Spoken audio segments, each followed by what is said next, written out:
So welcome in to the evaluation criteria workshop for the Local Food System Infrastructure Grant Spring 2024 application round. It's called a workshop, but mostly we'll just be going over the details of the evaluation criteria as they're listed in the grant guidelines, with a little bit of context related to the application questions and the proposed budget, which we have other workshop video recordings for. If you haven't seen those are on the grant website. We highly recommend that you check those out. My name's Galen Van Horn, and I'm joined by my colleague Ivy Fox. We're the managers of the Local Food System Infrastructure Grant. And there's our general email address to reach both of us there on the screen. We're a program of the Regional Markets Program at WSDA, which is oriented to small and direct market farmers, helping them reach markets that are the right size for them.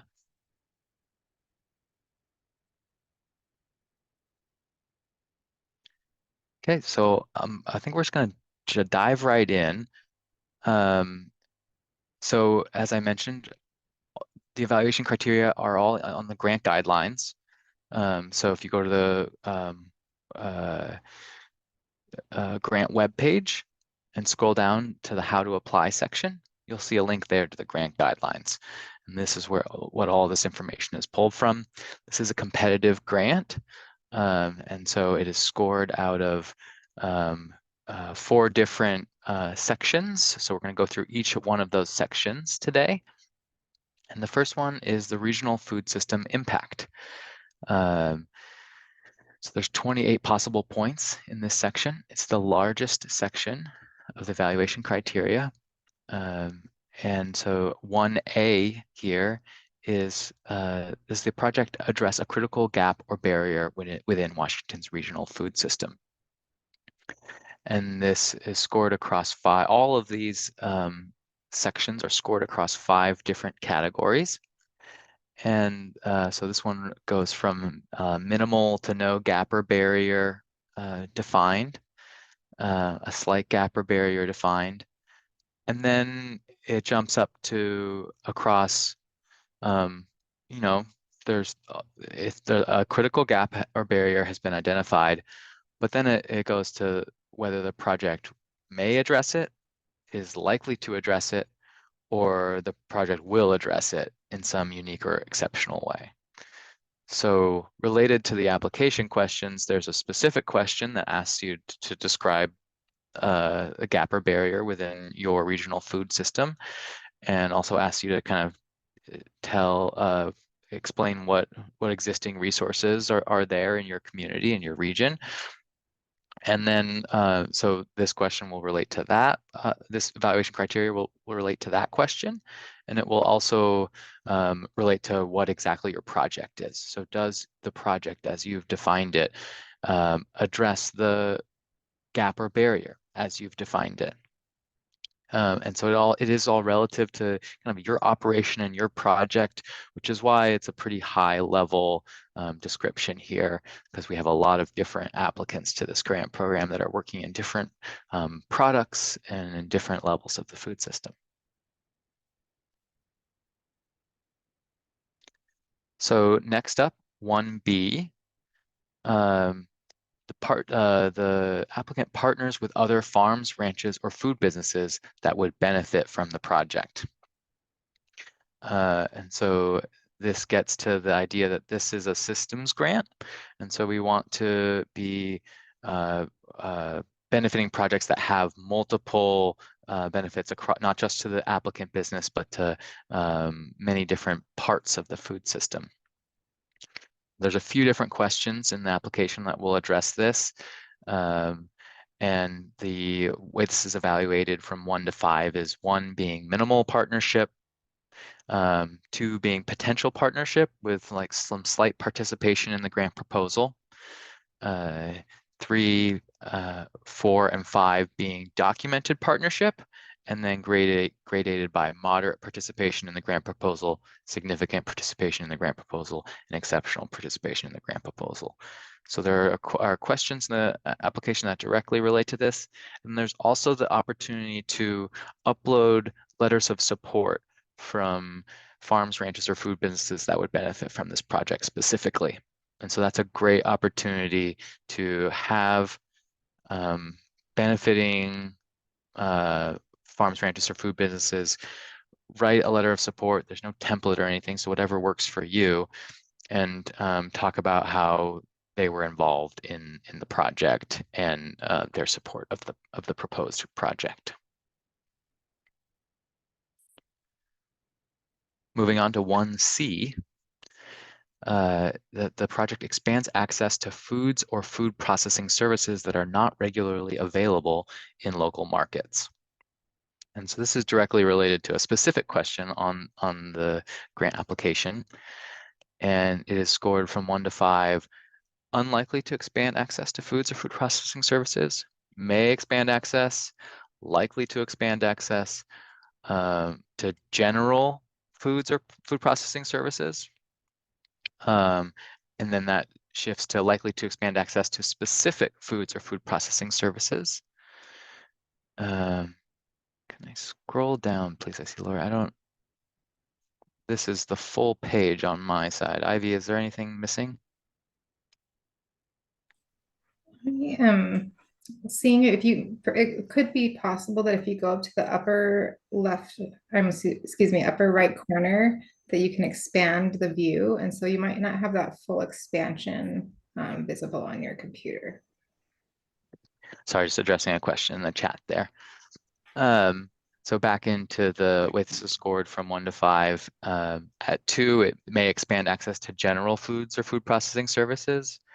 And then 3 is likely to expand access to general foods or food processing services. And then 4 to 5 is it's likely to expand access to specific foods or food processing services. And then the 5th one is in a unique or exceptional way. So this is really about meeting needs that aren't currently being met in local markets with products and services. Moving on to 1D, the project adds specific and impactful new sales channels for the applicant or other farms, ranches, and food businesses. So it's worth 4 points. And that ranges 1 to 5 from adds minimal new sales channels, adds general new sales channels of unknown impact, adds specific new sales channels of moderate impact, and then it grades up from specific new sales channels of significant impact and then up to exceptional impact. And this is really relative to the project size. So we don't expect a small project to have as much impact as a very, very large grant request.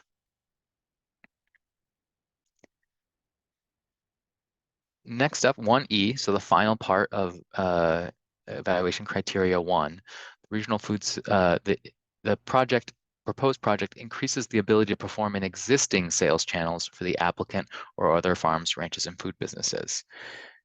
And this ranges from minimal to exceptional across the gradation there. Minimal, slight, moderate, significant, exceptional. And again, this is relative to the existing operation and the proposed project.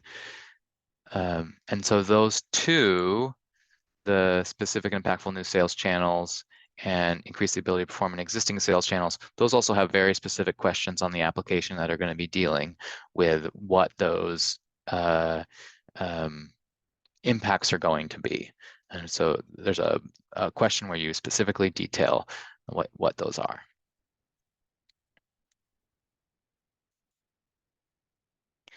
Okay, and then I will take questions at the end. So I'm just going to move through here to the second section of the evaluation criteria, which is achievability. So 16 points possible here. And 2A is the applicant and partners have experience with the proposed grant project work. And there's a question on the application specifically related to describing your experience. And then there's also a question related to describing any risks or uncertainties that you see with your project and how you're mitigating those. So a couple questions will kind of lead into the scoring of this.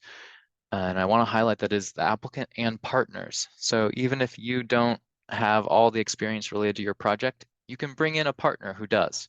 And that would definitely be something we recommend, looking for the expertise on your project team to address every part of it. Make sure that you really know that the project is going to be completable and impactful in the way that you expect. And so this ranges from minimal experience with the proposed work, knowledge of similar activities as the proposed work, moderate direct experience, significant direct experience, and then exceptional direct experience. Next up, 2B. Oh, I guess sorry, I misspoke. The 2B is its own category. Project risks/uncertainties identified and clear mitigation steps to ensure project success. So that question I mentioned about on the application questions, it asks you to describe project risks or uncertainties and talk about mitigation steps you're taking to ensure project success. So it's its own 4-point category here. And it ranges from identifies minimal project risks, identifies some project risks and slight mitigation strategies. And then it ranges from identifying all the major project risks and then ranging from moderate mitigation strategies to significant to exceptional mitigation strategies. And so, yeah, this is really thinking through all of the things that could go wrong with your project, and not just like the contractor, doesn't install something right, which is a risk. So you want to be making sure that you're checking their work, but also that you're if you're not sure if a new product is going to sell well, that you're addressing that you've done some market analysis or you have some feedback from customers that says that this product is in demand. People are going to purchase it.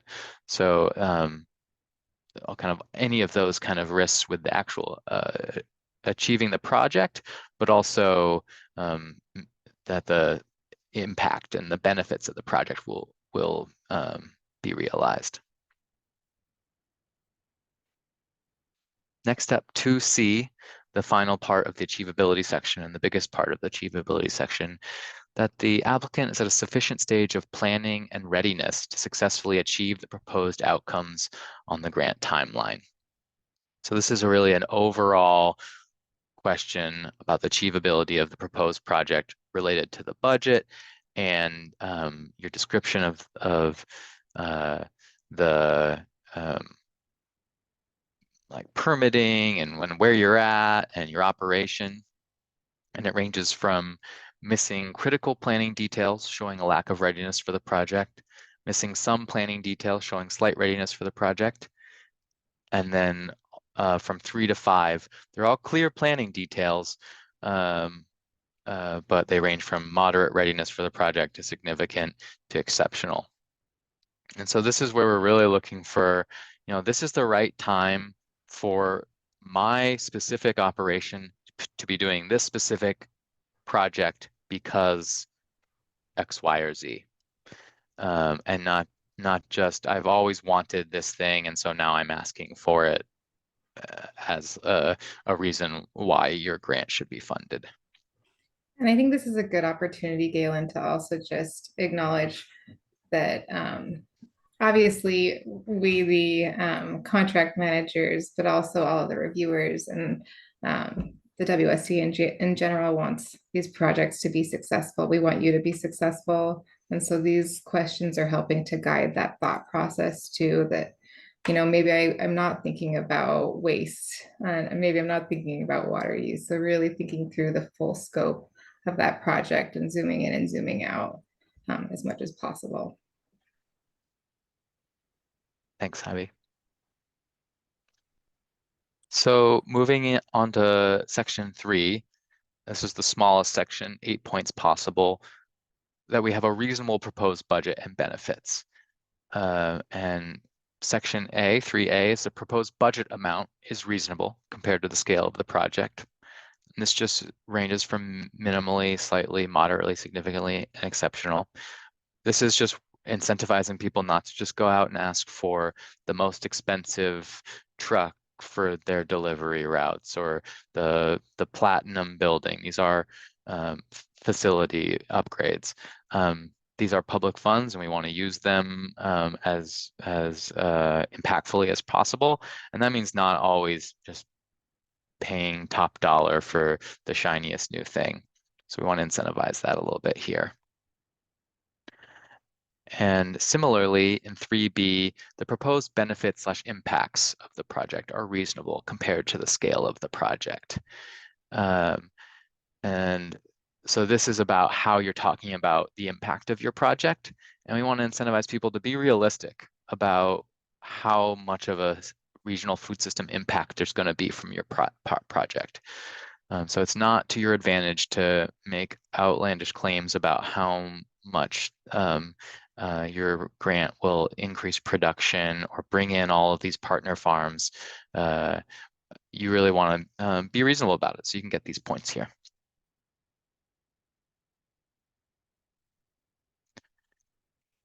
Finally, the fourth section are bonus points for new grant recipients and small businesses. And this has changed slightly from the fall grant round. So 4A is applicants who have received less than $75,000 in grant awards from WSDA regional markets in the past 3 years. So including the WSDA local meat processing capacity grants and or the local food system infrastructure grant. That's worth 3 points. And then 4B, the applicant is a small farm or ranch with less than $350,000 in gross cash farm income in 2022. That's not a typo, it's 2022, or a small food business other than farms or ranches with less than $500,000 in annual average annual revenue in 2022. So that is the evaluation criteria. Again, this information goes really well with the 2 other workshops on the application questions and the proposed budget, which are the 2 forms in the grant portal to complete your application. So I really recommend that you're looking at these evaluation criteria and understanding them as you're filling out those other sections to set yourself up for success with this grant application. I'm going to stop the recording and then we can dive into questions.